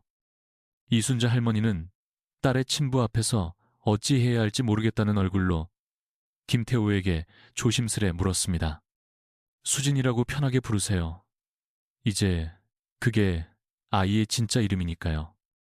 저는 아직 어떤 이름으로 불려야 할지 잘 모르겠어요. 지은이가 나지막이 읊조렸습니다. 평생을 지은이로 살았는데 갑자기 수진이가 되려니 혼란스러웠죠. 김태호는 그런 딸의 마음을 헤아렸습니다. 이름이 뭐가 중요하겠니? 네가 가장 편한 이름으로 불리면 돼. 저녁 식사를 하던 김태호가 할머니를 향해 말했습니다. 할머님, 정말 고생 많으셨습니다. 혼자 힘으로 이 아이를 키우시느라 제가 더 죄송하지요. 어떻게든 더 빨리 찾아드렸어야 했는데 처음에는 꼭 가족 품으로 돌려보내려 했습니다. 허나 시간이 흐르면서 이순자 할머니는 떨리는 음성으로 말을 이었습니다. 이 아이는 어느새 제 삶의 이유이자 모든 것이 되어 있었습니다. 평생 홀로 살아온 제게는 하늘이 내린 기적 같은 아이였으니까요. 이해합니다. 수진이는, 아니, 이 아이는 그럴만하니까요. 김태호 또한 딸을 잃었던 그날의 지독한 절망감을 생생히 기억했습니다. 할머님께서는 반대로 지은이를 만나 삶의 희망을 찾으셨겠지요. 저 역시 이 아이를 찾지 못했다면 살아갈 의미가 없었을 겁니다. 할머니, 그리고 아빠, 제겐 두 분 모두 너무나 소중해요. 지은이가 어렵게 입을 뗐습니다. 둘 중 한 분을 선택해야만 할 것 같아 마음이 무거웠어요. 아빠는 저를 11년이나 찾아 헤매셨잖아요. 지은아, 할미는 덜컥 겁이 나. 네가 이제 나를 떠나버릴까 봐. 할머니의 눈시울이 붉어졌습니다. 22년 만에 처음으로 생긴 가족을 또다시 잃을까 봐 두려웠던 겁니다. 특히 정신이 희미해지기 시작하면서부터는 네가 나의 유일한 의지처란다. 할머님, 제가 드린 말씀은 진심입니다. 저희와 함께 살아요. 김태호는 할머니의 주름진 손을 따뜻하게 감쌌습니다.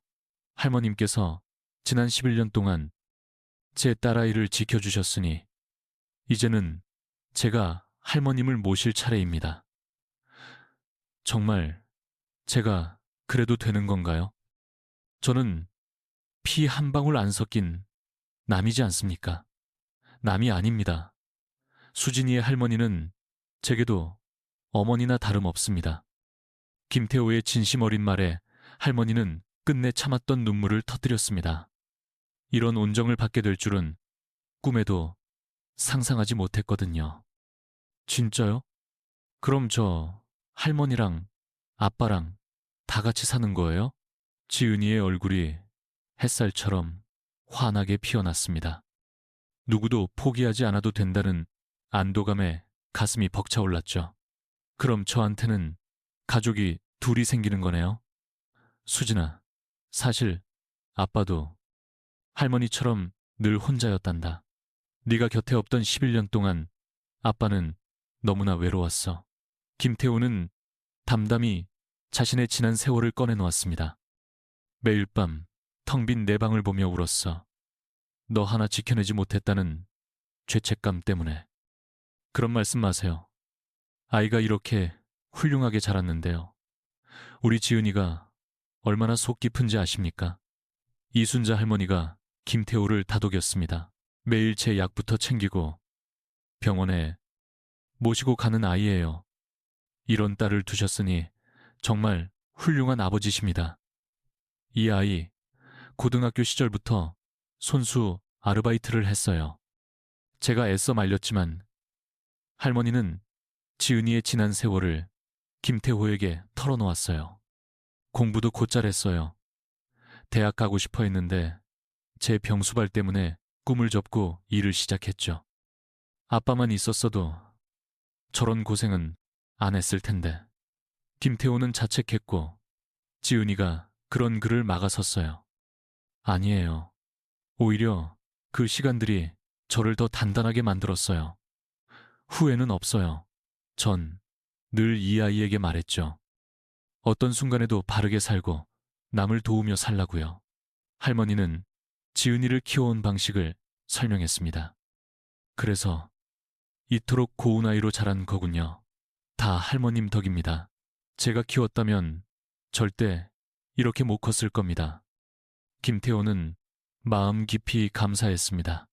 만약 부유하게 키웠다면 지금의 지은이처럼 강하고 선한 아이가 되진 못했을 겁니다. 힘든 환경 속에서도 이렇게 반듯하게 키워주셔서 정말 고맙습니다. 전 늘 혼자였어요. 남편은 일찍 가고 자식도 없이. 그러다 이 아이를 만나게 된 거죠. 할머니는 그간의 외로움을 고백했어요. 그래서 더 보내기 힘드셨나 봐요. 할머님께서도 참 외로우셨겠어요. 저는 그런 사정도 모르고 원망만 했군요. 김태호는 할머니의 마음을 헤아렸습니다. 이제는 혼자가 아니세요. 이제 저희가 곁에 있잖아요. 할머니도 아빠도 두 분 모두 제 가족인걸요. 지은이가 두 사람의 손을 맞잡았어요. 핏줄이 전부는 아니잖아요. 사랑으로 맺어진 가족도 있는걸요. 그래, 맞다. 우린 아주 특별한 가족이지. 김태호가 미소 지으며 답했어요. 할머님께서 키워주셨고 아빠가 찾아내서 우리 세 명이 이뤄낸 가족이야. 하지만 제 병이 깊어지면 짐이 될까봐 그게 걱정이에요. 그것이 할머니의 가장 큰 근심이었어요. 그날이 오기 전까지 더 많은 추억을 쌓아요. 그리고 아무리 편찮으셔도 가족입니다. 할머님, 제가 굳게 약속하겠습니다. 끝까지 책임질게요. 김태호의 진심이 담긴 약속에 할머니는 다시 눈물을 훔쳤어요. 이런 분이 아빠라니. 우리 지은이 복도 많지. 저는 이제 뭐라고 불려야 하는 걸까요? 지은이가 조심스레 이름 얘기를 다시 꺼냈습니다. 할머니께는 지은이, 아빠한테는 수진이. 둘 다 온전한 내 이름이란다. 할머니에게는 지은이인 거고 아빠에게는 수진이인 거지. 김태호가 명쾌한 답을 내놓았어요. 이름이 아닌 서로 사랑하는 마음이 중요한 거야. 그날 밤 세 사람은 처음으로 마음 편히 대화를 나눴어요. 11년 묵은 오해와 상처가 다 아물어버린 건 아니었지만 서로를 알아가려 애썼습니다. 지은이가 처음 우리 집에 왔을 땐 정말 조그만했지. 요만했었지.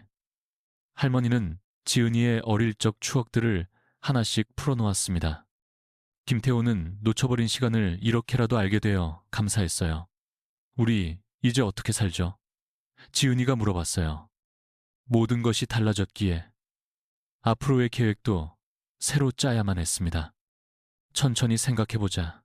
서두를 것 하나 없다.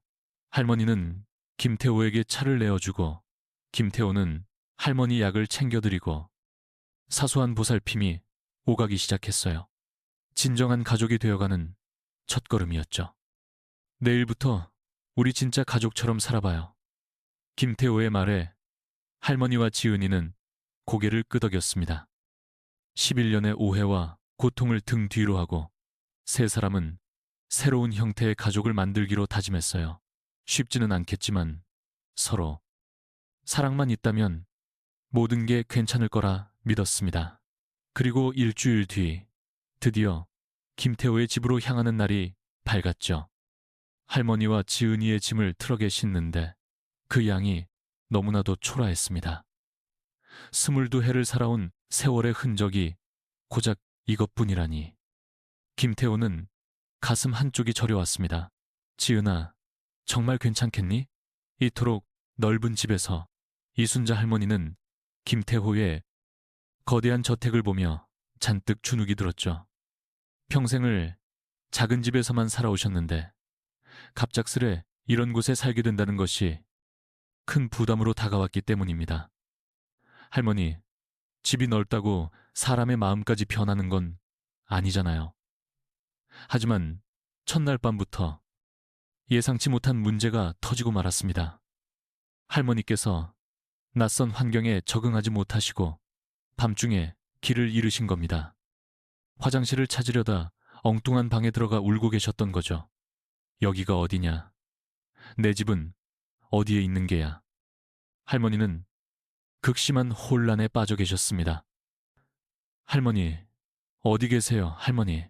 지은이가 다급하게 할머니를 찾을 때 김태호가 나타났습니다. 할머니를 부드럽게 부축하며 나지막이 속삭였죠. 할머니, 여기가 이제 우리 새 집이에요. 지은이랑 저랑 다 같이 사는 곳이랍니다. 아, 그랬지. 내가 또 깜빡 잊었구나. 낯선 환경이 큰 스트레스였을까요? 할머니의 치매 증세가 급격히 악화되었습니다. 지은이를 알아보지 못하는 날이 점점 늘어만 갔습니다. 지은이는 큰 충격에 빠졌죠. 할머니, 저예요. 지은이잖아요. 지은이? 그게 누구더라? 아빠, 할머니가 절 기억 못하세요. 지은이는 김태호에게 울음을 터뜨리며 매달렸습니다. 무려 11해를 함께한 할머니가 자신을 알아보지 못한다는 사실이 도저히 견디기 힘들었던 겁니다. 괜찮다. 지은아, 병이 그런 거란다. 할머니 마음속엔 늘 네가 자리하고 있어. 엎친 데 덮친 격으로 김태호의 회사마저 위기에 봉착했습니다. 경쟁사의 핵심 계약을 빼앗기면서 회사가 급격히 기울기 시작한 것이었죠. 잃어버린 딸을 찾은 기쁨도 잠시, 현실의 벽은 너무나 높았습니다. 회장님, 이번 분기 손실이 막대합니다. 구조조정이 불가피. 아빠, 제가 다시 일하러 나가야겠어요. 할머니 병원비도 만만치 않고요. 지은이는 현실적인 해결책을 내놓았지만 김태호는 단호히 반대했습니다. 안 된다. 네가 그런 험한 일을 다시 할 필요는 없어. 하지만 아빠, 지금 상황에서는 결국 지은이는 하루는 다시 건설 현장으로 향했습니다. 하지만 모든 것이 예전과는 달라져 있었죠. 동료들이 지은이의 정체를 알게 된 후 모두가 그녀를 어색하게 대하기 시작했습니다. 어이, 지은아, 아니, 이제 어떻게 불러야 하나? 회장님, 따님이시잖아. 팀장이었던 장영수마저 어쩔 줄을 몰라 했죠. 팀장님, 전 그냥 똑같은 지은이에요. 달라진 거 하나도 없어요. 하지만 현장의 분위기는 돌이킬 수 없이 변해버렸습니다. 아무도 지은이에게 험한 일을 맡기려 하지 않았고 그런 배려가 오히려 그녀를 더욱 고립시켰습니다. 더는 여기서 일할 수 없겠구나. 그날 밤 지은이는 처음으로 김태호를 향해 아빠라고 불렀습니다. 아빠, 저는 아무런 도움이 못 되는 것 같아요. 그 한마디에 김태호는 가슴이 벅차올랐습니다. 무려 11해 만에 딸에게서 듣는 아빠라는 말이었습니다. 수진아, 네가 아빠 곁에 있는 것만으로도 아빠는 충분하단다. 그런데 한 가지 기묘한 일이 있었습니다. 할머니가 치매로 모든 기억을 잃어가면서도 유독 김태호에 대한 기억만큼은 선명하게 붙잡고 계셨던 겁니다. 지은이, 아범, 정말 고마워요. 우리 지은이 앞으로도 잘 좀 부탁하네. 그 말에 김태호는 세 사람이 함께하는 첫 가족 사진을 남기자고 제안했습니다. 할머니 정신이 맑으실 때 소중한 순간을 담아두고 싶었어요. 할머니, 활짝 웃어보세요. 이것이 바로 저희 가족 사진입니다.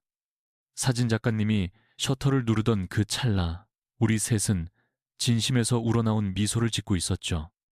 놀랍게도 회사를 덮친 위기의 돌파구는 지은이로부터 시작됐습니다. 건설 현장을 누비며 얻은 경험을 토대로 기발한 아이디어를 내놓은 것이었죠. 아빠, 이건 어떠세요? 평범한 건물이 아닌 복지시설에 초점을 맞춘 건축 말이에요. 지은아, 이거 정말 훌륭한 아이디어구나. 김태호는 딸의 번뜩이는 창의력에 감탄을 금치 못했습니다. 현장 경험과 따스한 마음이 어우러져 탄생한 생각이었거든요. 복지시설, 전문 건설 회사라. 시장성도 충분해 보였죠. 하지만 바로 그날 밤 예기치 못한 비극이 닥쳤습니다. 할머니께서 갑자기 쓰러지신 겁니다. 지은이가 할머니를 발견했을 땐 안타깝게도 이미 의식이 없는 상태였습니다. 할머니, 지은이의 절박한 외침에 김태호가 한 걸음에 달려왔습니다. 어서 병원으로. 구급차 안에서 지은이는 할머니의 손을 놓지 못했어요. 김태호는 운전기사에게 제발 더 서둘러 달라고 애원하듯 부탁했습니다. 할머니, 제발 눈 좀 떠보세요. 제가 여기 있잖아요. 응급실 앞에서의 기다림은 마치 영원처럼 길게만 느껴졌습니다. 지은이는 하염없이 눈물만 흘렸고 김태호는 그런 딸을 다독이면서도 초조한 마음을 감출 수 없었죠. 괜찮을 거야. 할머니는 강한 분이시잖니. 치매가 급격히 악화되면서 뇌졸중으로 이어진 듯합니다. 상태가 위중합니다. 의사의 청천벽력 같은 말에 지은이는 그만 주저앉을 뻔했습니다. 김태호가 쓰러지는 딸을 단단히 붙들었습니다. 부디 최선을 다해 주십시오. 비용은 얼마가 들어도 상관없습니다. 아빠, 전 괜찮아요. 할머니는 꼭 일어나실 거라고 믿어요. 지은이는 눈물을 닦고 오히려 담담한 표정을 지어 보였습니다. 이토록 힘든 상황 속에서 피어난 소녀의 강인함이었습니다. 그리고 할머니가 일어나시면 할머니의 이름으로 뜻깊은 일을 시작하고 싶어요. 할머니는 중환자실에 누워 계셨고 지은이와 김태호는 뜬 눈으로 밤을 새우며 병원을 지켰습니다. 지은이는 할머니의 손을 잡고 나지막이 속삭였습니다. 할머니, 이제 저에게도 정말 좋은 아빠가 생겼어요. 할머니의 소원이 하늘에 닿았던 걸까요? 다음 날 아침, 기적 같은 일이 벌어졌습니다. 할머니께서 마침내 눈을 뜨신 겁니다. 의식을 찾은 할머니의 첫 마디는 지은이를 찾는 것이었습니다. 지은아, 할미는 이제 몸이 많이 아프구나. 하지만 이젠 걱정하지 않는단다. 너에게 좋은 아버지가 생겼으니 말이다. 할머니는 김태호를 바라보며 따뜻하게 미소 지었습니다. 지은이 아버님, 우리 강아지 앞으로 잘 좀 부탁드립니다. 할머니, 제가 할머니 성함으로 재단을 만들려고 해요. 저희처럼 어려운 처지의 아이들을 돕는 재단이요. 지은이의 말에 할머니의 눈가엔 물기가 어렸습니다. 그럼 이 할미도 세상에 좋은 일을 남기게 되는 거구나. 다행히 할머니는 기력을 되찾아 일주일 뒤 퇴원할 수 있었습니다. 하지만 이전보다 훨씬 세심한 보살핌이 필요한 상태가 되셨죠. 이제부터 우리 정말 한 가족이 되어 서로를 보듬어야겠구나. 김태호의 말에 지은이는 말없이 고개를 끄덕였습니다. 집으로 돌아오신 할머니의 건강은 예전 같지 않았지만 세 사람의 유대감은 그 어느 때보다도 굳건해졌습니다. 큰 시련을 함께 이겨내면서 비로소 진정한 가족으로 거듭난 것이었죠. 아빠, 저는 이제 건설 현장이 아닌 다른 일을 해보고 싶어요. 어떤 일인데? 할머니처럼 도움이 필요한 분들을 돌보는 일이요. 그리고 재단 운영도 맡아서 하고 싶고요. 정말 좋은 생각이구나. 아빠가 전적으로 지원하마. 김태호는 딸의 새로운 꿈을 온 마음을 다해 응원했습니다. 저는 딸을 응원했어요. 돈을 떼기보다 가치 있는 일을 택한 딸이 정말 자랑스러웠습니다. 어느덧 저녁 식탁에 셋이 둘러앉은 풍경이 익숙해졌습니다. 할머니는 김태호의 밥 위에 반찬을 올려주시고 김태호는 할머니의 약을 챙겨드렸죠. 우리 이제 진짜 한 가족 같아요. 지은의 말에 다 같이 웃음이 터졌습니다. 자, 이제 본격적으로 재단을 시작해볼까? 김태호의 말에 지은의 두 눈이 별처럼 빛났습니다. 할머니께서도 고개를 끄덕이셨죠. 그렇게 세 사람은 진정한 가족이 되어 새로운 꿈을 향해 발을 내딛고 있었습니다. 하지만 진짜 시련은 이제부터 시작이었습니다. 할머니, 아침 진지 드세요. 지은이가 할머니께 죽을 한 숟갈 떠드리려는데 할머니께선 고개를 저으셨습니다. 요즘 부쩍 할머니는 지은이를 알아보지 못하고 낯설어 하셨거든요. 불과 6달 전만 해도 이 정도는 아니었는데 병세가 급격히 나빠졌습니다. 이제 치매 말기 단계로 접어든 것 같습니다. 의사의 선고와도 같은 말에 지은이는 큰 충격에 빠졌습니다. 김태호가 딸의 떨리는 어깨를 힘주어 감쌌습니다. 얼마나 더 남은 건가요? 길어야 수개월. 어쩌면. 한편 복지재단 설립 과정은 예상보다 훨씬 더 험난했습니다. 서류는 산더미처럼 쌓였고 법적 절차는 복잡하기 그지없었죠. 지은 씨, 이 서류에 오류가 있네요. 처음부터 다시 준비하셔야겠습니다. 담당 공무원의 말에 지은은 깊은 한숨을 내쉬었습니다. 벌써 5번째 반려였기 때문입니다. 회장님, 회사 자금 사정이 여의치 않아 재단에 설립 자금을 즉시 지원하기는 어렵겠습니다. 김태호의 회사 역시 불경기로 힘겨운 시기를 보내고 있었습니다. 재단 자금을 마련하는 일이 점점 버거워지기 시작했습니다. 다른 방도를 찾아봐야겠어. 아빠, 제가 너무 큰 욕심을 낸 걸까요? 할머니는 편찮으신데 저 혼자 재단 일에만 매달려서 지은은 스스로를 탓했습니다. 할머니 간병과 재단 설립, 2마리 토끼를 쫓는 것은 결코 쉽지 않았습니다. 아니란다. 할머니께서도 네가 가치 있는 일을 하길 바라실 거야. 바로 그날 밤 할머니께서 갑자기 심한 고열로 쓰러지셨습니다. 급성 폐렴 증세였습니다. 119죠. 여기 응급환자예요. 지은의 절박한 외침이 온 집안을 흔들었습니다.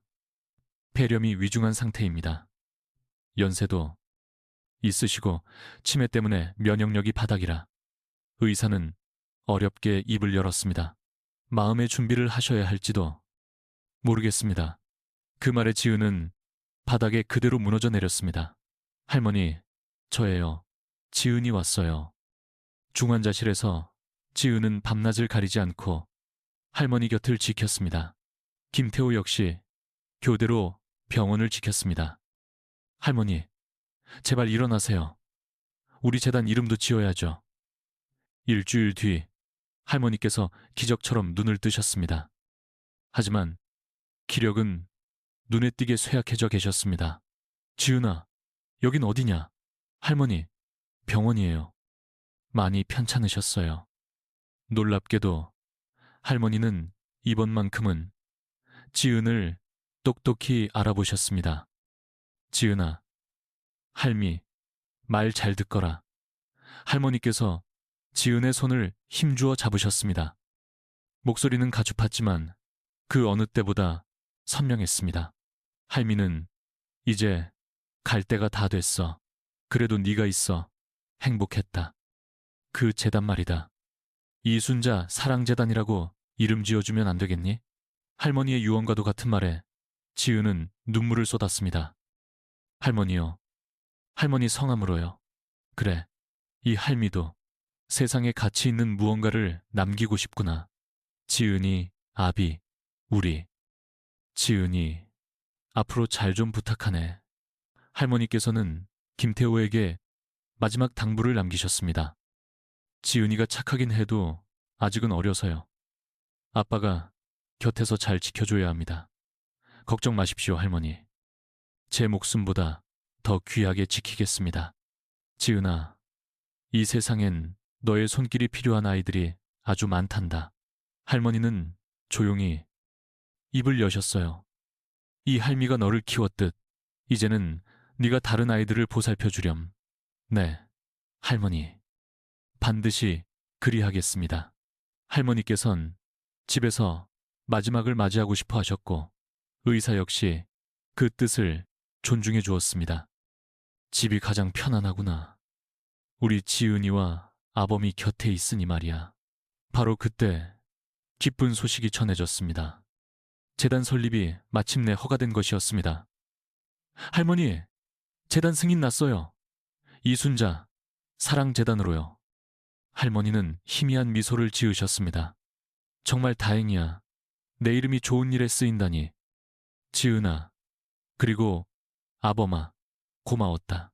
할머니는 두 사람에게 마지막 작별 인사를 건네셨습니다. 지난 22해 참으로 행복했단다. 이제 아무 걱정 없이 떠날 수 있겠어. 이튿날 새벽 할머니는 지은이와 김태호가 지켜보는 앞에서 고요히 숨을 거두셨습니다. 어떤 고통도 없는 평온한 마지막이었습니다.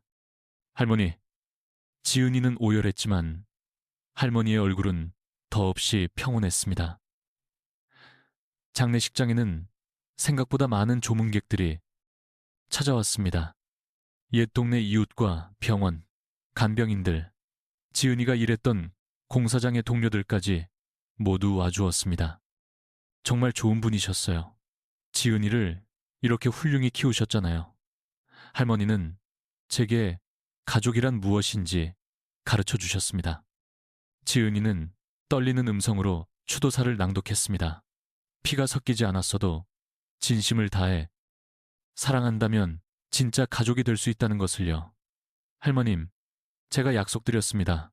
지은이를 꼭 지키겠다고. 김태호 역시 할머니의 영정 사진 앞에서 굳게 맹세했습니다. 반드시 있겠습니다. 장례 한 달 후, 지은이는 아픔을 딛고 재단 개관 준비에만 매달렸습니다. 후원자들이 하나둘씩 모였고 소소한 문제들도 해결되었습니다. 할머니께서 지켜보실 테니 허투루 할 수 없어요. 김태호는 그런 딸의 늠름한 모습이 대견했습니다. 그리고 1년 뒤 드디어 이순자 사랑재단의 성대한 개관식이 열렸습니다. 수많은 내빈과 후원자들이 자리를 빛낸 가운데 지은이가 이사장으로서 첫인사를 올렸습니다. 할머니의 사랑에서 비롯된 이곳에서 더욱 많은 가족이 탄생할 것입니다. 제 딸을 소개합니다. 나이 23세 이토록 훌륭한 재단을 일군 지은이입니다. 김태호의 목소리가 벅차게 떨렸습니다. 11해 전에 잃어버린 딸이 이처럼 훌륭한 어른으로 성장한 것이 사무치게 자랑스러웠습니다. 아빠는 네가 정말 자랑스러워. 바로 그때 경찰관이 한 아이를 데리고 식장 안으로 들어왔습니다.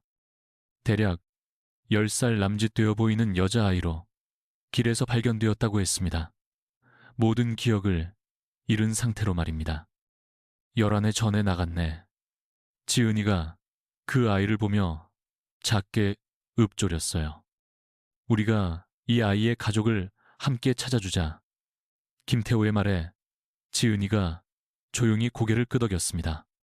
할머니가 자신을 거두어 주었듯 이제는 자신들이 온정을 베풀 차례였습니다. 안녕? 나는 지은이라고 해. 내 이름은 뭐니? 모르겠어요. 아무것도 기억나지 않아요.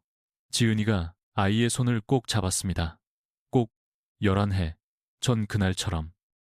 자신의 손을 잡아주셨던 할머니처럼 말이죠. 괜찮아. 우리가 네 가족을 찾아줄게. 그동안 우리와 함께 지내자. 그 아이의 눈빛에 희망이 어렸습니다. 저녁이 되자 김태호와 지은이는 할머니의 묘를 찾았죠. 할머니, 오늘 개관식 무사히 마쳤어요. 다 할머니 덕분에 이제 더 많은 아이들이 자기 가족을 찾을 수 있게 될 거예요. 지은이는 할머니께 그렇게 감사의 마음을 전했습니다. 그리고 오늘 또 한 명의 아이를 만났답니다. 꼭 11년 전에 저를 보는 것 같은 할머니. 저희는 앞으로도 이 사랑을 계속 전할 거예요. 피가 섞이지 않아도 진정한 가족이 될 수 있음을 꼭 보여드릴게요. 김태호 역시 할머니께 약속했습니다. 수진이가, 아니, 이제 지은이가 이토록 멋지게 자란 건 모두 할머니 덕분입니다. 할머니, 이제는 제가 누군가의 할머니가 되어보겠습니다. 지은이가 환하게 웃으며 말했습니다. 그러고는 김태호의 손을 잡고 걸어 나섰습니다. 새로운 아이의 가족을 찾아주러 가요. 아빠, 그래, 우리 수진이, 그게 우리가 해야 할 일이지. 11년 전에 시작된 그들의 이야기는 더 큰 사랑으로 이어지고 있었습니다. 할머니가 남긴 사랑과 아빠와 딸이 키운 사랑, 그리고 가족이란 이름으로 불리는 기적이 앞으로도 계속될 것이었습니다. 지은이와 김태호가 새 아이의 손을 잡고 걷는 그 모습, 위로 따스한 노을이 내려앉고 있었습니다. 진정한 가족이란 피로 맺어지는 것이 아닌 사랑으로 완성된다는 것을 그들은 온몸으로 증명하고 있었습니다. 오늘 들려드린 수진이의 이야기 어떠셨나요? 이야기에 감동하셨다면 구독과 좋아요를 꼭 눌러주세요. 그리고 지금 이 순간 어디서 무엇을 하며 이 이야기를 듣고 계신지 댓글로 여러분의 소식을 나눠주세요. 저희도 여러분의 이야기가 정말 궁금하거든요. 시청자 여러분의 가정에 늘 따스한 행복이 가득하기를 진심으로 바라며 오늘 영상도 함께 해주셔서 정말 감사합니다.